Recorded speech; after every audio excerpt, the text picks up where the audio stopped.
Good afternoon on this dreary, cold day in Boston. Good Sunday morning or afternoon. Today is the portion of Bahalotcha we begin. The portion of Bahalotcha, the word Bahalotcha means to bring up a fire. And the portion of Bahalotcha speaks about Aaron, the high priest. God tells Moses to tell Aaron to kindle the menorah. But when he tells him about kindling the menorah every day in the holy temple, he uses the word Behalotcha, which means to bring up a fire, to make a fire go up strong. And the question, of course, is, all you know, all of you women light Shabbos candles every Friday, what do you say? Behalot Ner Shabbos or Lahadlik Ner Shabbos? You say Lahadlik. Lahadlik means to kindle. Behalotcha means to make the flame go up. If you write candles on Hanukkah, you know the same thing. We say Lahadlik Ner Hanukkah, not Lahalot Ner Hanukkah. So why does the Torah use the word Bahalotcha when God commands Moses to tell Aaron to kindle the menorah? Why does it use this significant word? And in fact, the whole Torah portion is called Bahalotcha. And Rashi tells us immediately on it, why does he use the Bahalotcha?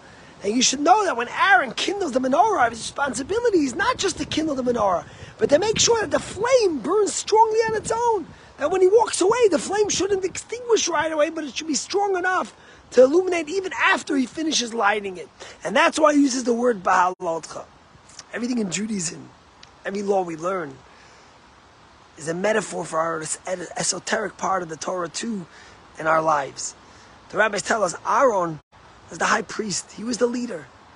What is the menorah? You kindle, you illuminate the dark. You make the streets light. You make a dark place light. You bring illumination to the world. What God was telling Aaron was that when you inspire someone, when you illuminate their soul, when you touch them and you bring them inspiration to continue growing and to be able to light, you have to make sure that you inspire them that they should illuminate and light on their own. To make good leaders is not when you make a leader and they always need to rely on you to be there on the side to be able to light. But true leadership and followers that become leaders by being strong enough and being able to light on their own. Sometimes that takes discipline. Sometimes that takes extra nurture. It's not as easy. But that was the message God was telling Aaron and each of us as parents, as teachers, as community leaders, that we have a responsibility not just to light someone's soul, but to make sure that the light is strong enough to illuminate on its own. I saw this little anecdote in the story which is very beautiful about these two people that lived next door to each other. One was an insurance agent and one was a retired teacher, and they each had plants that they nurtured. The retired teacher had simple plants, and every day he watered a little, but he didn't look after it so much. The insurance guy was always watering his plants and giving it extra water and always next to it. And when you looked at it on a regular day, the insurance agent's plants were blooming and full of so much color. And the retired teacher's plants were good, but they were okay. They were surviving. They were nice, but they weren't wow. And one day there was these terrible winds and terrible rain and downpours.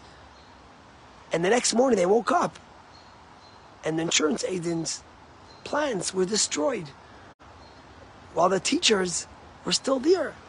And the insurance agent looks at the retired teacher and says, I don't understand. We both planted, we both watered them, we both nurtured them. I actually nurtured them more and I gave them extra water. Why did mine get destroyed and not yours?